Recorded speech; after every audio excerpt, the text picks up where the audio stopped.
Hi friends, ఈరోజు మా అక్క ఒక శారీ తీసుకొచ్చి ఇచ్చిందండి.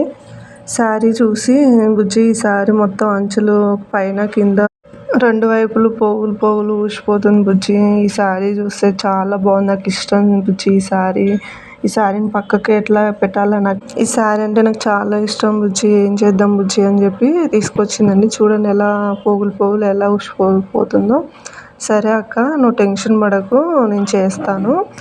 శారీకి ఒక పైపింగ్ వేస్తే చాలా బాగుంటుంది అక్క, పైపింగ్ వేద్దాము అని చెప్పేసి అన్నాను.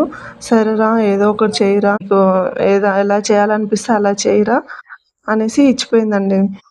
సరే అని ఇంకా స్ట్రేట్ పీస్ తీసుకున్నాను. స్ట్రేట్ పీస్ 2 ఇంచెస్ వెడల్పుతోని మ్యాచింగ్ క్లాత్ తీసుకున్నాను. పైపింగ్ వేస్తున్నానండి. మొత్తం థ్రెడ్ పైపింగ్ వేసానండి నేనైతే. కావాలంటే నార్మల్గా ఫోల్డ్ చేసి మామూలు థ్రెడ్ లేకపోయినా కూడా వేసుకోవచ్చు, మన ఆప్షన్ అది. నేనైతే థ్రెడ్తోనే వేసాను, ఎందుకంటే చూడడానికి కొంచెం అంతా ఒకేలాగా వస్తుంది, నీట్గా ఉంటుంది, బాగుంటుంది ఫినిషింగ్ అని చెప్పేసి థ్రెడ్తోనే వేసాను నేనైతే. 2 ఇంచెస్ వెడల్పు తీసుకున్నాను కదండి, అది ఫోల్డ్ చేయాలి. ఫోల్డ్ చేస్తే మళ్ళీ ఇంకా మనం నెక్స్ట్ ఫోల్డ్ చేసి కుట్టినా కూడా ఆ పోగులు పోగులు అనేది రాదు మళ్ళీ. చాలా అసలు ఎంత అంటే ఆ శారీ చూసిన తర్వాత మా అక్క అయితే ఎంత హ్యాపీగా ఫీల్ అయిందంటే మాటలు లేవండి, అంత హ్యాపీగా ఫీల్ అయింది. థ్యాంక్స్ బుజ్జి, నువ్వు ఇంత బాగా చేస్తావని నేను అనుకోలేదు, ఎక్స్పెక్ట్ చేయలేదు నేను అని చెప్పేసి మా అక్క అయితే ఫుల్ హ్యాపీ అయిపోయింది.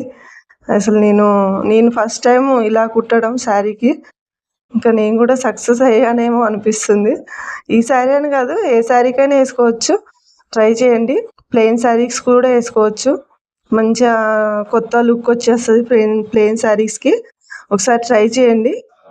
మామూలుగా మనం బ్లౌజ్లకి ఎలా అయితే కుట్టుకుంటామో సేమ్ అలాగే. చూడండి ఎంత బాగుందో, చూసి మీరు కూడా ట్రై చేయండి. నచ్చితే ఒక లైక్ ఇవ్వండి.